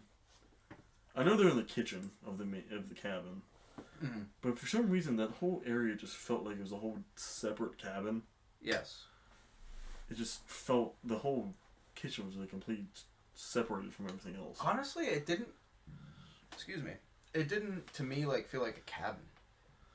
Like it was almost like It was a lodge. kind of like that like retreat house like from Yeah, I mean that's what it was. Yeah. It's just a big lodge or something. Yeah. But just like every time I watched that, it was like, oh, they're in a different cabin. I'm like, no, they're just in the kitchen. Yeah. Yeah. And like the cellar's like, they make it seem the cellar's like really far away, even though it's right at the door. Yes. Yeah. Because then, of course, when you go to play the video game, like it puts everything into a better perspective. Yeah. And you get an idea of like the layout and everything. And yeah, because Chuck is going down barefoot for some reason. Yeah, he's a hippie. He's a hippie. He left his sandals in front of the couch. He has his slides there. And they're gonna stay empty. Because Mr. Chuck Bo Buck goes downstairs to the basement to mess with the fuse box. First, he gets scared by a dead skunk. What's that? It's like a dead skunk on something. Yeah, he gets like scared by like a dead animal or something like that. Yeah. That's like down in the basement. But those comes up, which one of the coolest scenes. Yeah. So he's messing with the fuse box, and Chuck turns on the lights, and then it goes back to Chili, again, like, fixing with the popcorn, like, still pouring salt on the fucking popcorn. And Shelly comes to the door. Well, before that, when Chuck turns on the lights, yeah, or you just see behind him is Jason. Yes. Which is, I love that. That great reveal shot. It's just so iconic. And then he like turns around, freaks out, and Jason just pushes him into the fuse box. Pushes him right into the fuse box, and then the lights start flickering, and then that's when she's like, "What's going on with the lights?" And then Chili just goes over to Shelly, and she's like, "Quit fooling around, man!" Like bends down, and he did have his throat cut. She finds that Shelly's dead, and her scream, Chili's scream, is actually like, in my opinion, like, I think she's the best screamer in this film. If that's weird, she screams good. Yeah, she screams good.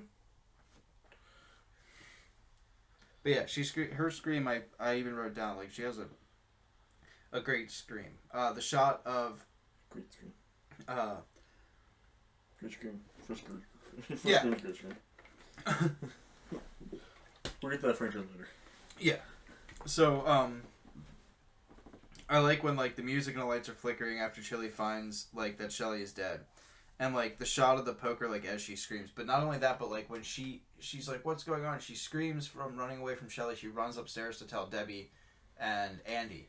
And you don't even, I like how it just shows her going up the stairs, and it's just like the shot of the spiral staircase. Yeah. You don't even follow her upstairs, and you just hear her scream even more because she's seeing the bodies. And then she's coming down. She wants to run out the door, and then the wind, since the storm's starting to come, the wind blows the door open, scaring her, and she goes to turn around. But before she even turns around, you get that shot of Jason grabbing the hot poker out of the fireplace. Yeah, and then then Jason just straight up stabs her in the stomach. Yes. Oh. Which all the way through. All the way through. Oh, and you see the smoke. The sizzling because it's cooling off. Which is a great effect. I'm sure that smelled amazing. Oh, absolutely. Nobody's going to be cooking anything anymore. Can't poke any fires. That's right. Not only does the shot of the poker as she screams and then proceeds to run to the poker, but then I like when Jason just picks Chili's body up. Yeah. Like, almost like something like Frankenstein would do. And it's, like, just really creepy. Yeah. And random sudden storm is random. Yeah, no. It got really windy for some reason. It did. It really did. So, after you get that shot of Jason carrying Chili's body, then you see Rick and Chris coming back to Higgins Haven. Yeah, and they go to, Chris is like... she smells something burning. She smells something burning, but like she's like, I can't get the door open. Something's behind it. And when Rick's like, here, let me try, and kicks it open, gets it open. He calls his friends an idiot. Like, well, no wonder you can't get an idiot. Put this chair there, and he's like, something is burning. Like, all right, Rick. Apparently Jason in part 3 doesn't have as much manners as he does in part 2. Yeah. In part 2, he takes off the teapot. Yeah. This time he's just like, nah, popcorn burn. I ain't smelled burnt popcorn yet. That thing's on fire, dude. That's a lot of smoke coming out of that popcorn. So like they take the popcorn off and stuff, and Rick's just like, I'm gonna go look around, like, where's everybody at? And he's just like, Debbie, Andy, like, he doesn't really like explore, like he yells from the bottom of the steps. They do a lot of name yelling. Yeah, they're just yelling names, and then I like how right away Rick is just like, he comes back in the room, looks at Chris, he goes, everyone else has left, like everyone's taken off and left us. Like I like how that's his first thought. Yeah, like your dickhead friends left. After they broke my windshields. Now how do I get a hold of them now, Chris? Yeah. So then she's like, well, that can't be, like, let's look around. He's like, well, no, I'm going to go outside and take a look around. And she's like, well, wait, I'll come with you. And then, like, of course, Rick goes outside. Not even long, though. No. And then you get, like, Chris is just like, well, wait a minute. And then, like, she goes to the door, and she's like, Rick. Yeah. Like, Rick, where are you? I wrote down how, like, when you gotta listen to the music that's playing, like, when she's, like, right there at the door, like, say, like, Rick, this, like, there's an eerie point of that music where it just sounds, like, different from the rest of it. It's just really quiet. And then when she's at the door, you get that shot of her at the door, like, you know, Rick, where are you? And, of course, you see as Jason, the camera pans. Jason, literally around the corner, like, not even, like, a foot away. Jason is holding Rick, like, with his mouth is over, or his hands over his mouth so he doesn't scream. Mm-hmm. So, no, they're struggling. It's a very quiet struggle. It is. Because if I was Rick, I'd be kicking. Absolutely. When then Chris is like, oh, no, whatever. She goes back in, and then as soon as she goes back in, it cuts back. Let's cut back to Chris. It cuts back to Rick. Yeah, Rick. Yeah, cuts to Rick. With Jason starts crushing his head. Or she's crunching. Oh yeah. Then just an eye pop out. The eye pop out. It's another awesome 3D effect. Cool 3D effect. And that I actually did some research in that head, like the sound that makes. It was actually, that head was made out of wood. Oh, was it? Yeah. And that was literally Richard Brooker smashing that wood bust and then getting that effect of the. If you watch it, well, I'm sure you could see it like more clearly in the Blu-ray box set. Shout out to Shout Factory with that awesome shit. Oh yeah. But yeah, like that effect with his eye coming out is just timeless. I mean, it's definitely time stamped. Yeah, but it's still cool. But great for the period that it came out. It's still cool now, if done right. So after he crushes Paul, Rick, not Paul. When after he crushes Rick's head, Chris is like walking around, and she goes to walk toward the kitchen, but then she passes under the stairs, and she gets like water like dropping on her. Yeah, she's like, ew. Like that weird noise. Ew. Oh yeah, that's right. It's just like, it's not even, I don't even think like she actually said it. I just think it was like an audio dub, like, ugh, because like her mouth like doesn't move with it. And then I put Jason doesn't care about flooding the house. Well, at first she thinks it's her friends. Yeah. Yeah, she goes upstairs and she's like, water's pouring out. And she's very calm about it. Mm-hmm. She's like, guys, you're ruining the house. Yeah. I'm like, guys, knock it off, Shelly. I'm like, what? She like opens up the door and she opens up the door and she's water coming out. Mm-hmm. And then she goes upstairs. Right? Yeah, oh, yeah. She's in the bathroom. She sees the water coming out from underneath the door. Then she sees like the blood. Mm-hmm. So yeah, he put, I think it was actually, it's Chris's sweatshirt, I think. I think it was Debbie's robe. Yes, it was Debbie's robe. Which is weird, though, because she pulls that out of the tub. But then later when she's running from Jason, and she goes into that closet to hide from him. Debbie's in the closet wearing the... Yeah. Yeah. It's weird. It's weird. Some weird continuity going on. But we're not there yet. Almost. Almost. Yeah. She sees blood. No, she sees blood. She freaks out. Mm-hmm. And then she, yes, she sees the blood in the tub, and then she, runs downstairs yelling for Rick. Goes outside. Goes to run, but then she gets scared into going back into the house, right? Because when she, I think it is when, yeah, Loco's body falls at the perfect time. Like, conveniently. As she's running toward the barn, his body falls, and then she runs back in to Higgins Haven, to the main building, into the cabin.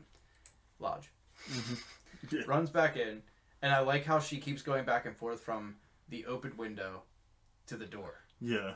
Like, I just love how she just kept going back, because it was one of the, if one wasn't closed, the other one was open, vice versa. And that goes on for a little bit.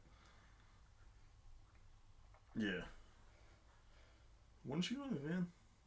What's that? When did she go in the van? That's coming up. That's coming up.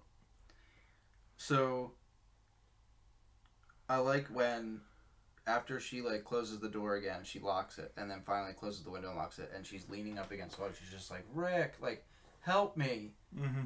And then, boom. Oh, yeah, that's right. That's what... Rick's body comes flying through the window. Just learn that from the best. And then Jason just peers in like, here you go, bish. Like, you wanted Rick? Here he is. And that iconic shot of just him, like, peering in. Yeah. That's what I think of when I think of Jason. Just watch. Yeah, just peer oh in. my gosh. I love Richard Brooker as Jason, by the way. Richard Brooker in this, he was just so great in this movie. Yes, so when his body is thrown through the window, of course Jason peers in, and it's the excellent shot of him peering in. He goes to chase after her, and she runs up the spiral staircase and drops a bookcase over the railing. Yeah, just because, why? But whatever. The dramatic fall Jason does when Chris drops the books on him, like, ow, Moby Dick. Knowledge. Jason got taken out by Webster's Dictionary. So, she knocks him down with the books. She goes and runs into that closet. Well, before that, she tries to trick him, which is what I think. This is why I like Chris a lot. Oh, that's right. Because she closes the bathroom door. Yeah. And then slowly creeps into the closet. Yes. Which, again, for some reason, locks from the inside. Yeah. Another closet locked from the inside. Around the lake, these houses are weird.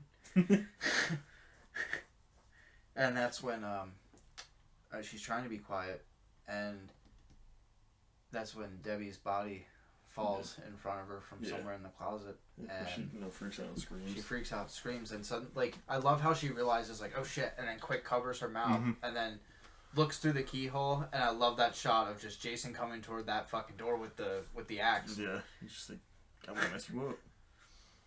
And then she pulls the knife out of Debbie's she back. pulls a knife out of Debbie. That effect was really cool too, like the sound that Debbie. Oh man. This is about Chris is. She ain't afraid to get her hands dirty. No.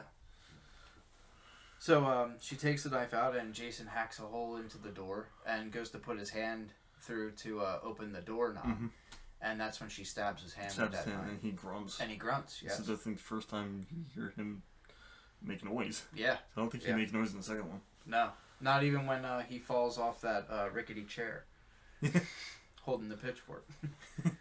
Yeah, we totally forgot to mention that Ginny pissed herself under the bed. Oh yeah, she did. Oh, I forgot about that. I remember that. I was like, oh wow, we forgot to cover that. But hey, we were in the moment. It was our first episode. Yeah. Life goes on. Completely forgot about that. But yeah, he grunts, and then she opens up the door and starts like chasing out, like starts swiping at him, like, scaring him with the knife, and he's like, "No, look, I'm sorry. We've been trying to reach you about your car's extended warranty." Jason's like, dude, you can see in his eyes too. He's Yeah. like kind of like freaked out. Yeah. Oh yeah. He's definitely scared of Chris. He's definitely on the receiving end that he's usually dishing out. He's like, wait a second, wait, hold up.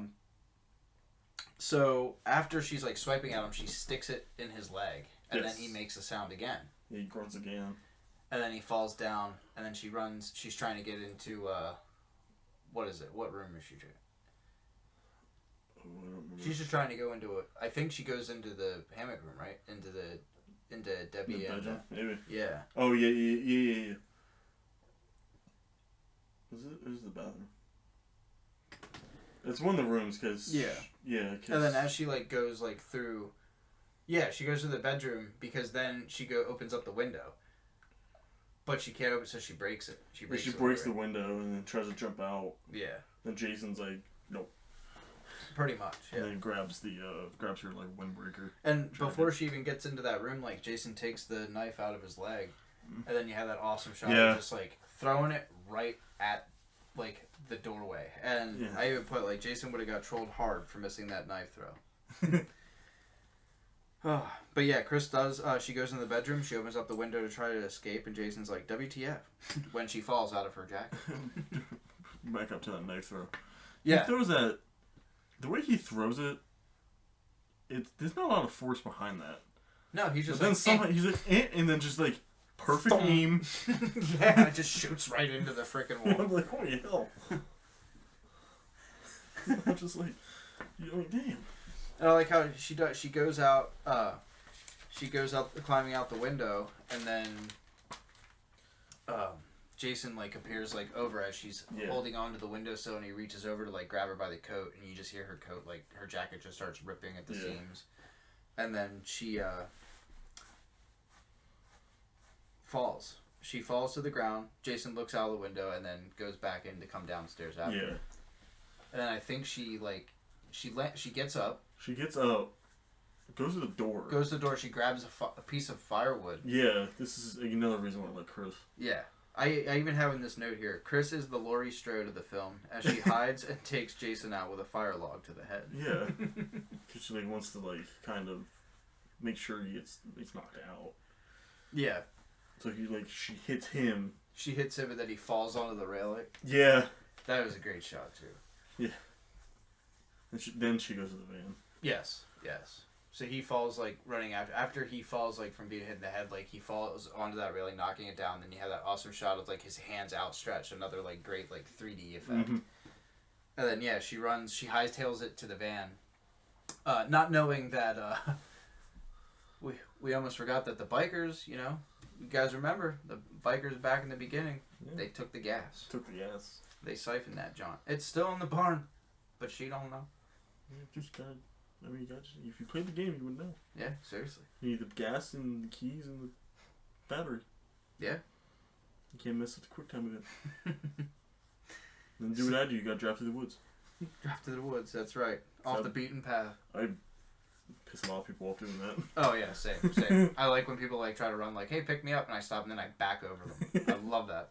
So yeah. Shut your mouth on PS4. I have run you over.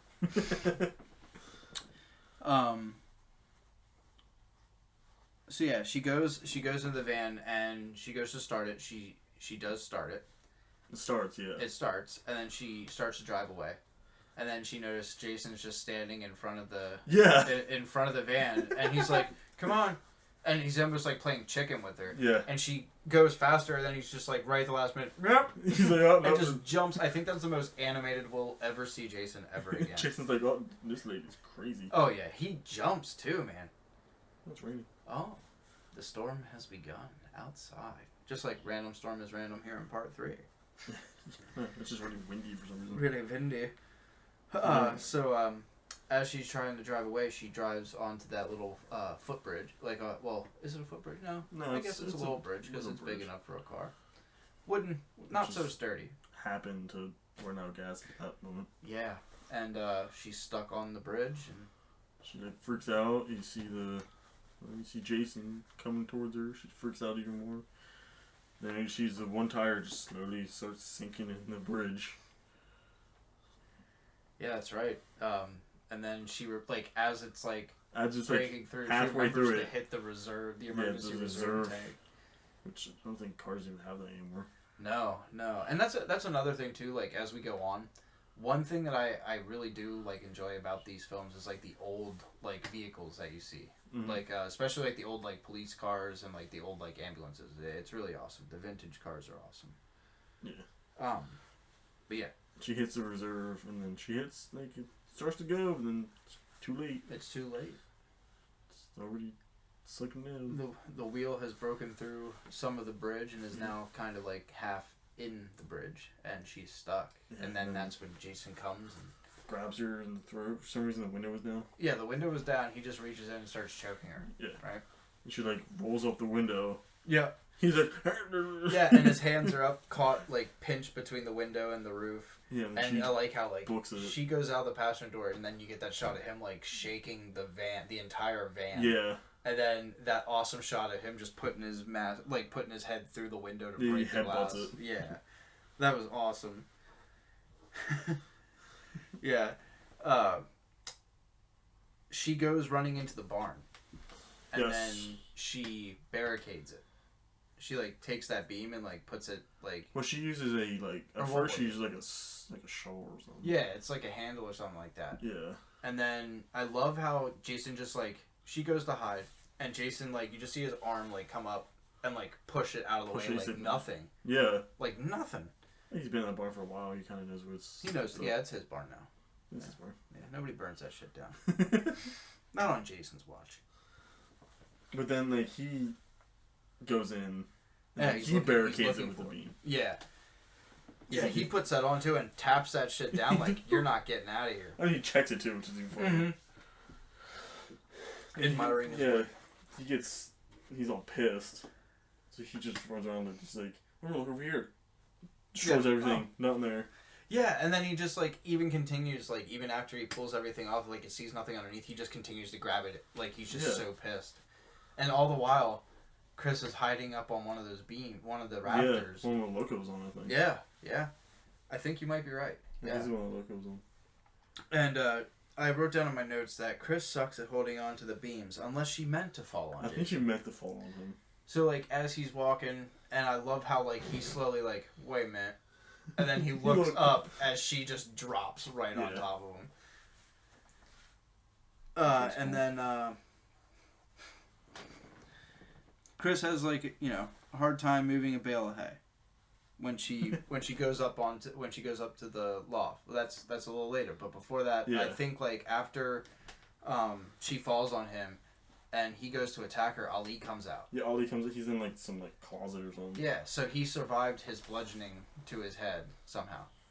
And I like how he goes to, like, do something, and he turns around, and Jason just takes... Is it the machete? Yeah, it's the machete. And...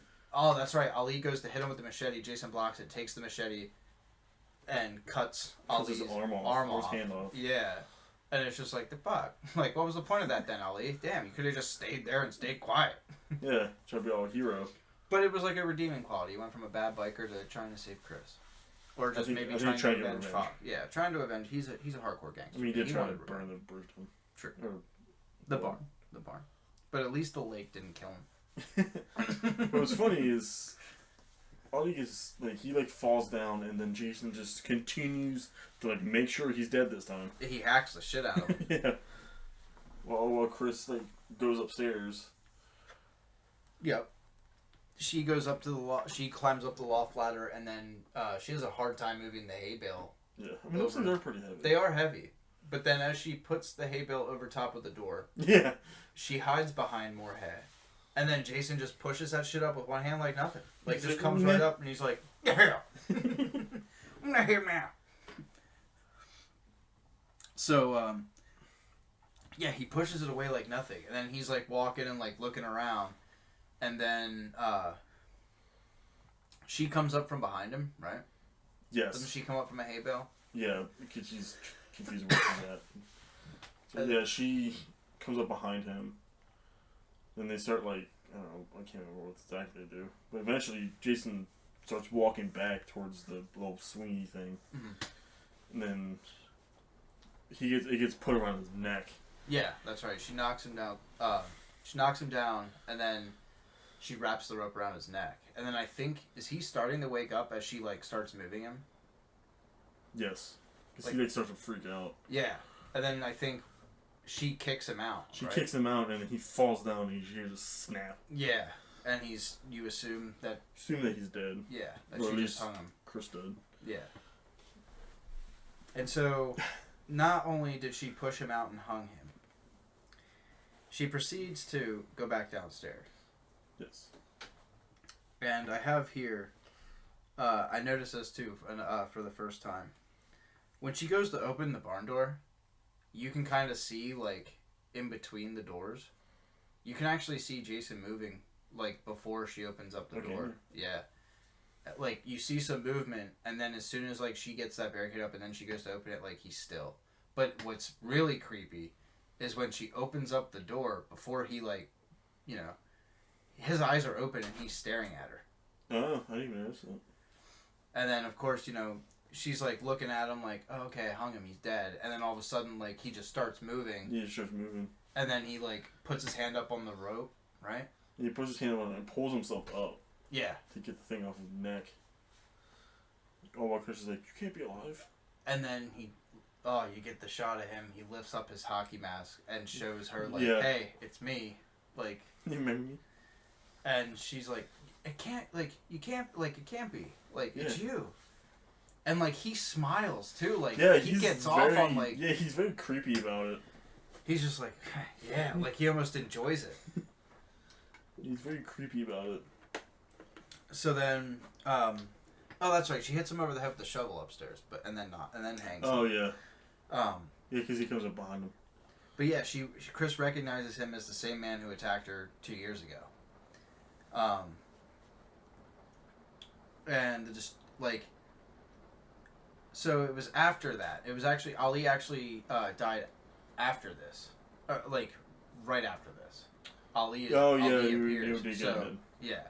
I thought I forgot that there was 2 times where... Yeah, it went downstairs. Yeah. So, Chris, you know, after he finishes off Ali and then he stops hacking him and then he turns around and you just see Chris with this axe and Jason just has, like, this look like, what? And then Chris takes the axe and strikes Jason in the head with it. Yep. And then he staggers, like, for a little bit and, like, puts his hands out. And she's just like, no, like, shaking her head. I love that scene. He's like, give me a hug. Yeah, pretty much. He's just like, no, I'm coming. Come here. Come on. Come on. Let's go. Hug it out. Hug it out. And, he finally collapses. And then Chris leaves the barn and kind of like what, Alice does at the end of part 1. She takes a canoe and goes out into the water. I don't know why you insist on doing that, but whatever. Yeah, seriously. I mean, I get it. If you hear it, but whatever. So she pushes out and it out into the lake and she falls asleep. Falls asleep and she wakes up the next morning. Yeah. And she, it seems like she hit, like, a log or something, like, in the log, yeah. So, like, she's, like, stuck. Yeah, she's stuck, and then she looks towards the house. Yeah. And she sees Jason in the window. Yes. Being very creepy. Yes. Because he's, like, again, he's smiling. Yeah. Just smiling, like, again, like, just being like, hey, like, I see you, and I'm coming, and he's just smiling, clawing at the freaking... Yeah, he's clawing at the window. And he's almost, like, kind of, like, hissing at her. Yeah. You know, like, he's just, like, oh, my gosh. And that's creepy, man. He's very creepy. Yeah. And then, like, she looks away. Or, no. She sees him at the window, and then you just see him, like, kick out the door, and then come running at her, like, and his head's just all covered with blood. And, she, like, screams, and then looks, and he's not there. The door's back up, and there's nobody in the window. And she's just sitting there in the canoe, and then after the canoe... Well, she's in the canoe. She's in the canoe, but then, again, it seems cool. Kind of pays homage to the first one, where instead of a Jason comes out of the water, it's Pamela. That's right. And you get that decomposing body of Mrs. Voorhees with her head attached. And she pulls her in. I never understood that scene, but... But then again, it's another dream. Yeah. Because then, of course, she wakes up. Like, or yeah, no, like I wrote this down, too. Yeah, go ahead. Because, like, she dreams of it, because then she, like, wakes up and the cops are there. Cops, yeah. But I was like, how does she know what Pamela even looks like? Yeah. Because she knows what Jason looks like, obviously, but she's never seen Pamela. No. Unless she somehow stumbled upon that altar or something. Yeah, it doesn't make sense. Yeah, or maybe it was like, oh my god, Paul's sweater. Or Rick's sweater. So he's not sure how... You just hear the reveal music from Saw. It was a good movie. Yes. Then Chrissy's taken away, but then Jason's still on the ground. Yeah, so you see, Chris is kind of like hysterical, like she's just screaming and like she's just laughing like at nothing, and she freaks out too when they're driving away, and it has that shot. You just see Jason's body laying there in the barn. Yeah. And nice calm music. It just pans like right up to him, and it has that. Bum, bum, bum. Mm-hmm. That's more, I think, prevalent in the next one. Yes. So that is how. That was part 3. That was part 3. The ending of part 3, very much similar to the ending of part 1. This is gonna be a long episode because we've been recording for 2 hours. Is it 2 hours? So yeah, we can leave off after this special episode. Thank you for listening, and can't wait to give you next week's episode. Yeah, next week's episode is gonna be about part 4. We're gonna talk about probably the same amount of time, about 2 hours. It's nice, keep us entertained and absolutely. And we hope you all are enjoying what we're putting out. Special shout out, episode 1 on YouTube is episode out. 1. I haven't checked it recently, but it's last time I checked it had almost 80 views on it. Wow. In 1 week. Wow. We got us up to 12 subscribers already. So that's really cool. We're extraordinarily thankful, and so